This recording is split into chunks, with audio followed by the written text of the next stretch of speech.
You know, a lot of people would normally be giving the IRS money on this tax day. It's April 15th. Instead, 80 million Americans received payments from the agency. WMAR 2 News' Mallory Safaste has tips on the best way to spend that economic relief payment and what to do if you're still waiting for money. Tax date was pushed back to July 15th, but if you've already filed, then you likely received your coronavirus relief payment. That's because the IRS started with people whose banking information they already had on file. A payday to help anyone hurting financially from the pandemic. Millions received upwards of $1,200 to $2,400 from the IRS with no strings attached.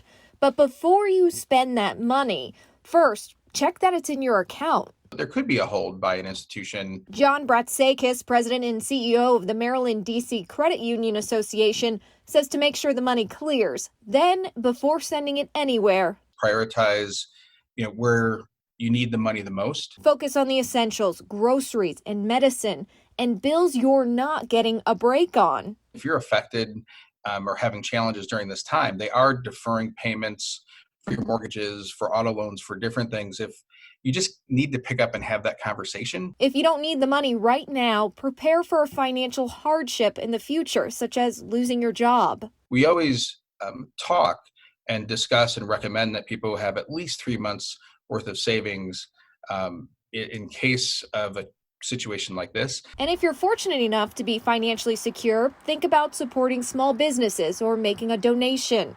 For those who qualify for an economic relief payment and are still waiting, you're not alone. Many received this message when trying to check their status on the IRS's website. Once you get through, you can input payment information to get your money by direct deposit.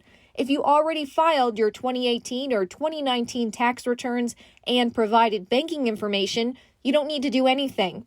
Same for Social Security recipients. Those who don't normally file tax returns and qualify need to file a simple tax return on the IRS's website.